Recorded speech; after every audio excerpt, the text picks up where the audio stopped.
Bonjour et bienvenue dans Génération Méditerranée, l'hebdo. Cette semaine, je vous propose un numéro exceptionnel dont une grande partie sera consacrée à l'actualité au Proche-Orient, vue à travers le prisme de la religion, des religions. Pour m'accompagner, le cardinal et évêque d'Ajaccio, Monseigneur François-Xavier Bustillo. Bonjour. Bonjour. Et merci d'avoir accepté notre invitation.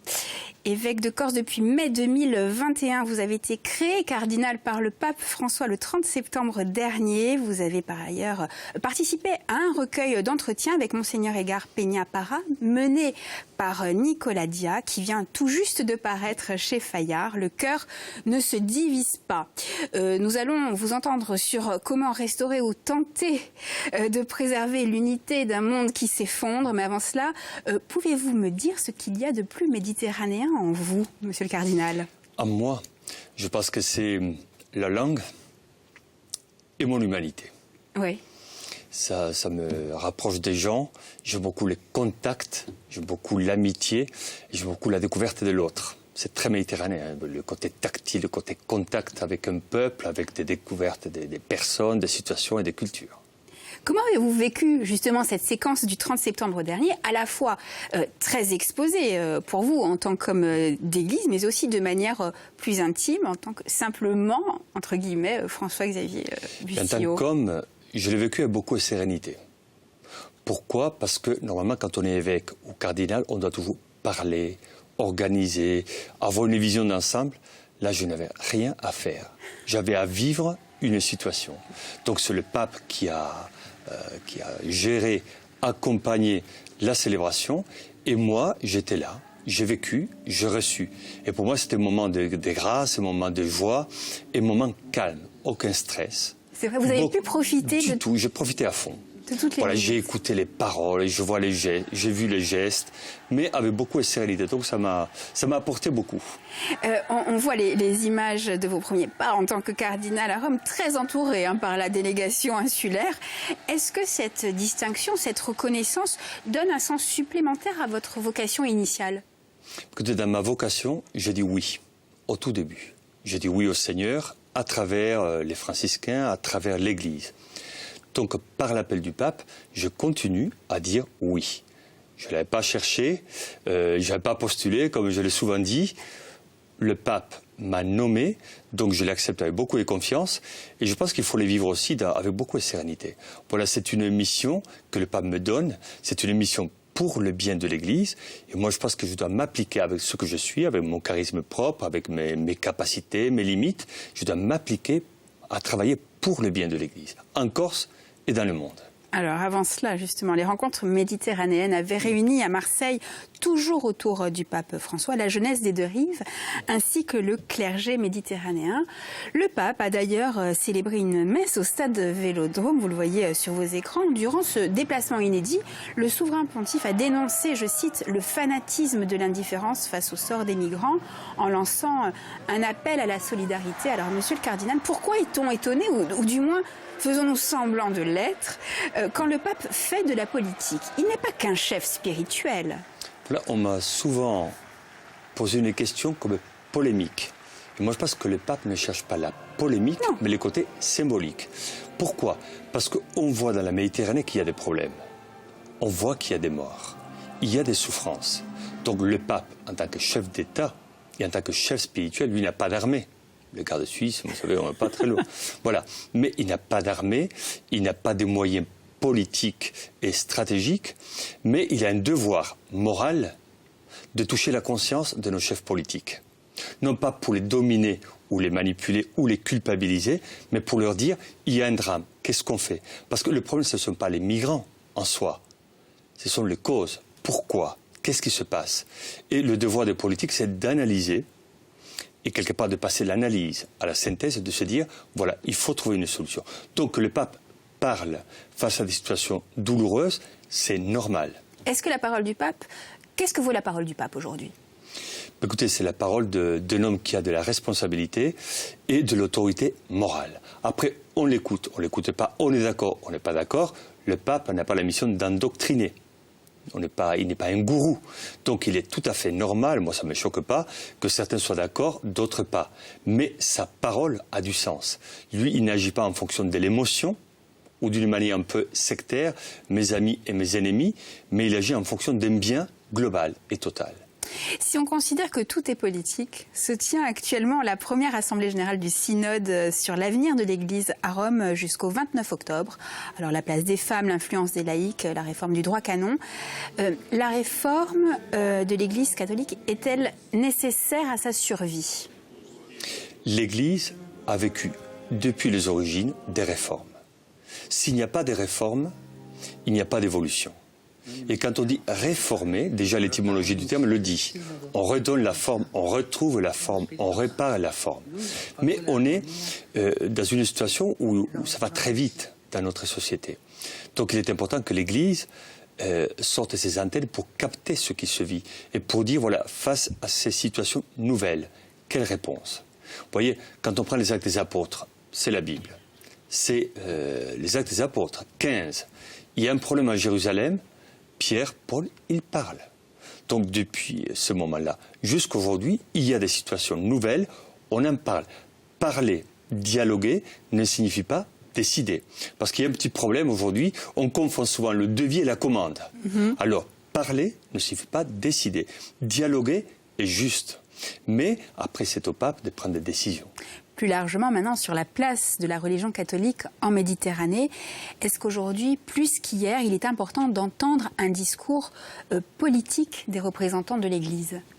Mais je crois qu'il est urgent, dans un régime européen, méditerranéen et nord-africain, où il y a beaucoup de tensions, beaucoup de crispations et beaucoup de difficultés, il est important que nos autorités politiques légitimes puissent écouter aussi d'autres autorités spirituelles pour parler, parce que le but, c'est quoi ?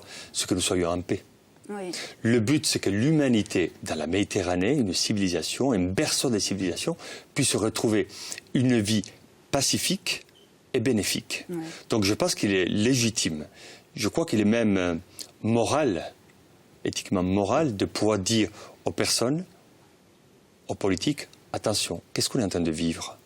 Il y a une responsabilité de la part de l'Église catholique, du christianisme en général, de dire attention, là, le monde dérive. C'est une responsabilité morale. Oui. C'est-à-dire, on ne peut pas être spectateur de la banquise. Voilà, tout part, voilà, et donc c'est la démolition, destruction, dilution de tout, les valeurs, la cohésion sociale, l'affection amicale et fraternelle. Nous ne pouvons pas être spectateurs d'un drame et ne rien dire. Ça serait irresponsable. Il faut parler avec du tact, dans le contact, et avec de l'intelligence, à notre place.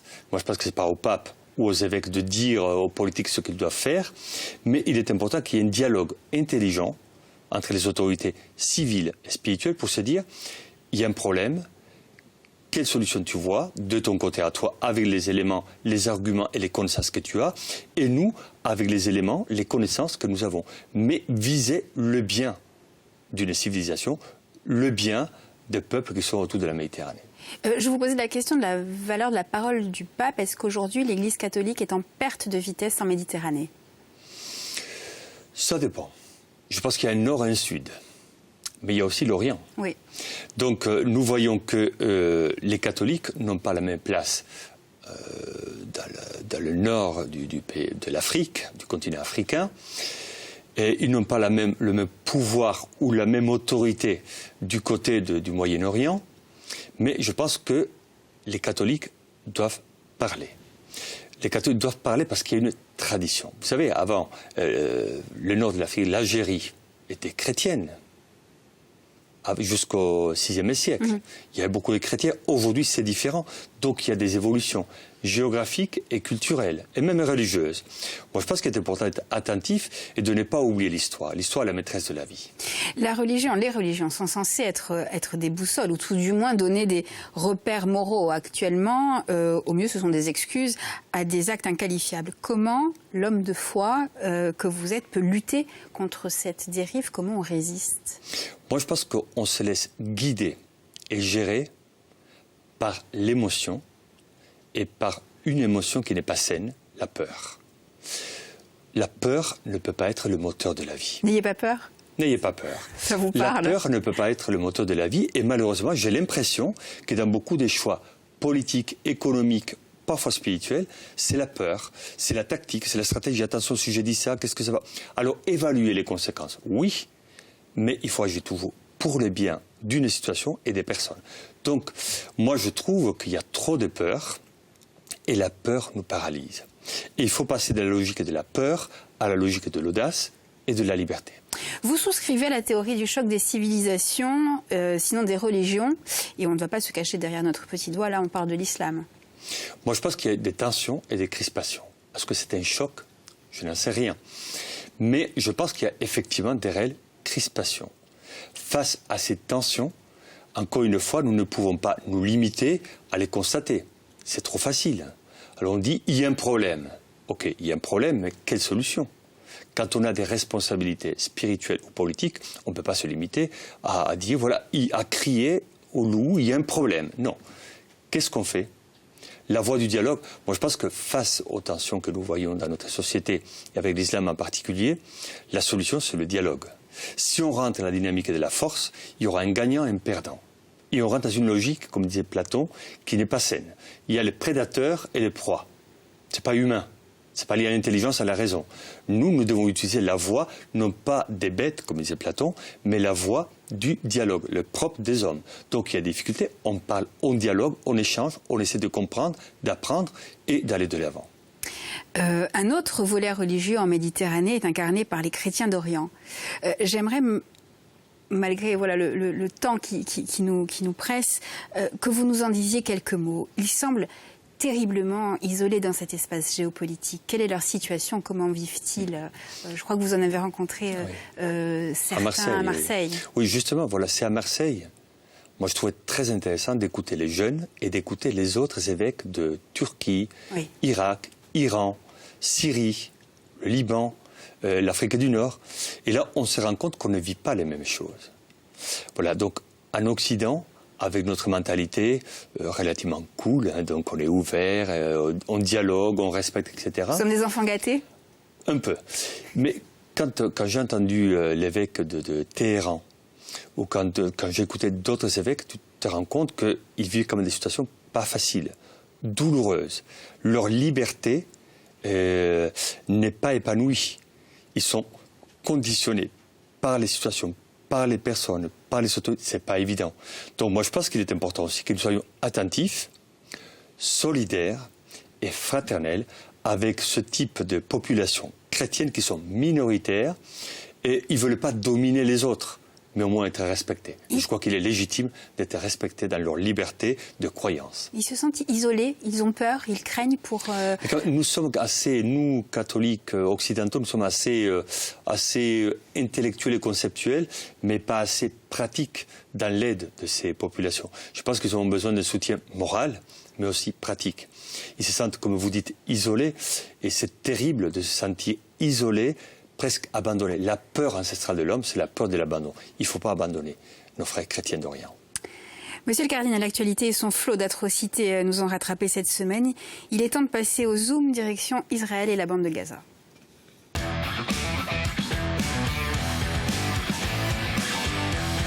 Un rapide rappel des faits. Samedi 7 octobre, le groupe terroriste du Hamas a frappé par surprise Israël sur son territoire. Une attaque d'une ampleur inédite causant la mort de 1400 Israéliens pour la plupart des civils. 200 otages seraient par ailleurs entre les mains du Hamas. La réponse de l'État hébreu ne s'est pas fait attendre. Les frappes auraient causé la mort de 2750 personnes à Gaza. Voilà pour les chiffres du premier week-end. Tous ces chiffres sont à prendre avec beaucoup de prudence et évoluent d'heure en heure. En attendant ce que tout le monde redoute, à savoir une offensive terrestre israélienne et l'embrasement de la région, un corridor humanitaire pourrait être mis en place entre la bande de Gaza et l'Égypte. La communauté internationale et plus précisément l'Europe semble complètement démunie face à cette situation. En début de semaine, la conseillère des Français de l'étranger pour Israël et les territoires palestiniens, Daphna Poznansky-Benamou, a répondu à nos questions. L'urgence du rapatriement, le rôle de la France et le sort des otages et l'avenir, toujours, on regarde.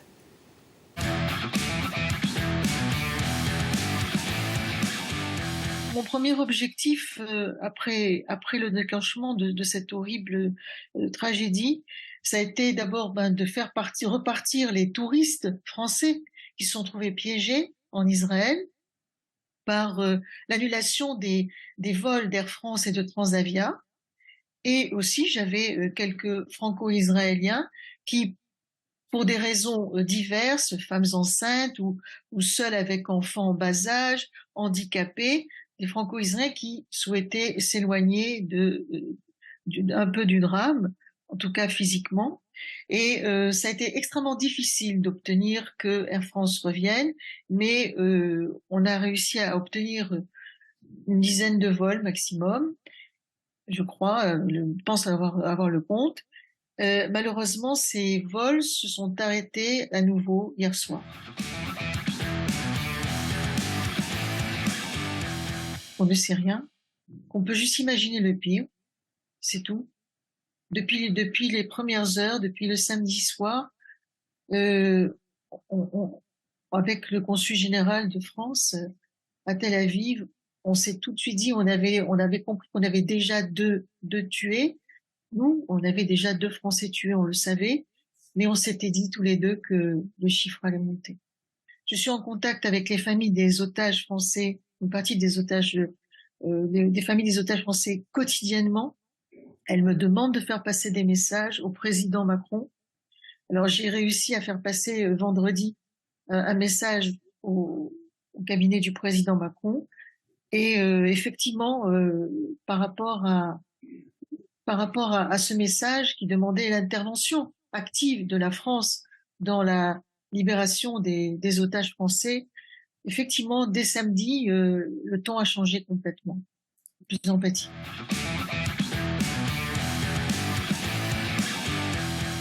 Dans le Talmud, on dit qui est le sage? Celui qui voit plus loin.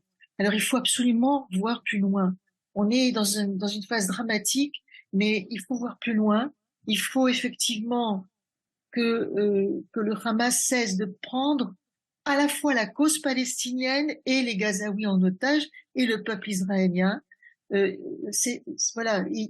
Vraiment, c'est une catastrophe pour le peuple israélien et pour le peuple palestinien. Je pense déjà à plus tard. Avec mon association, la DFI, on fera ce qu'on a toujours fait chaque fois qu'il y a la guerre. Après, on s'occupe des enfants. On s'occupe des enfants. Mais je pense à l'avenir. Je pense à ce qu'il faudra. J'ai appelé ça l'opération Phénix. Il faudra reconstruire les kibbutzim. Parce qu'une société qui n'a pas d'idéaliste, qui n'a pas d'utopiste parmi elles, c'est une société qui est déjà morte.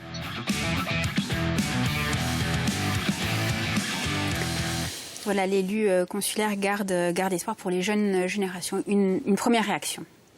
Écoutez, comme tout le monde, moi j'ai assisté à une tragédie, à un drame. Malheureusement, il n'est pas nouveau.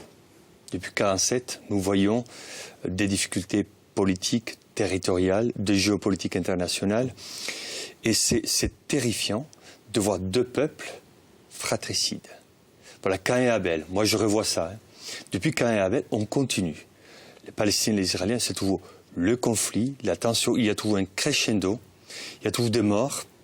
Il y a toujours des souffrances. Et on se dit, mais quand est-ce qu'on va arrêter les souffrances? Et moi, je me dis, on a des organismes internationaux. Qu'est-ce qu'ils font? Quelle autorité? Quelle réactivité? Quelle action pour apaiser les esprits? Voilà, moi je suis vraiment, j'ai pris, bon c'est l'homme de foi, moi je me dis dans cette situation, je n'ai pas le pouvoir ni militaire, ni politique, ni stratégique, ni rien du tout, mais je demande au Seigneur de pacifier les esprits. Quel rôle peut jouer l'Église catholique dans ce cas? Quelles sont ses armes? Est-ce qu'il y a un volet malgré tout, je ne sais pas moi, diplomatique? L'Église a un rôle de médiation. J'ai vu le cardinal Piesabal, il est à Jérusalem, il a proposé sa vie. Oui. Moi, je trouve que c'est très noble de sa part. Il est franciscain. Il a dit, j'offre ma vie à la place des otages. Bon, je pense qu'il faut des gestes dans une situation où on prend les vies. Il nous faut voir des personnes qui donnent la vie. Un peu comme Jésus, hein. Et donner la vie, offrir ce qu'on a de meilleur, c'est une manière de dire, mais il faut arrêter. il faut arrêter. Il faut arrêter la tragédie, non pas par des discours, mais par des gestes puissants, humanisants et libérateurs. Vous voyez la fin du conflit? Malheureusement, je ne la vois pas. Non. Moi, je pense qu'il faudrait quand même qu'il y ait une réaction internationale beaucoup plus claire. Et moi, je pense aussi que depuis 1947, est-ce que tout a été bien fait dans la définition territoriale et politique? C'est compliqué. On a deux peuples qui cherchent une terre légitime et ils sont l'un sous l'autre. Et on est toujours dans un conflit de force où le dialogue n'est pas possible. Et alors, ça, c'est tragique. Moi, j'espère, voilà, c'est ma foi chrétienne qui me fait espérer, qu'un jour, il y aura quand même une capacité d'aller au-delà de ce qu'on voit. On a vu combien le monde pouvait devenir fou. Comment vous, en tant qu'homme de foi, en tant qu'homme d'église et en tant qu'homme, tout simplement, vous arrivez à trouver la paix? Ben écoutez, moi j'ai pris. Pour moi, prier n'est pas anesthésier la conscience et les inquiétudes, mais c'est demander au Seigneur quand même la clarté intérieure. Et moi, je pense que quand on prie et quand on se pacifie intérieurement, on lutte d'une manière, je pense, presque thérapeutique contre la frérocité qui est à nous. C'est le néologisme d'un Libanais, la frérocité, elle est à nous. On est capable du meilleur et du pire. Comment lutter contre le pire, contre des comportements violents et destructeurs, en pacifiant l'esprit? Je pense que c'est un beau défi. Cardinal Vissio, c'est l'heure de la bande originale.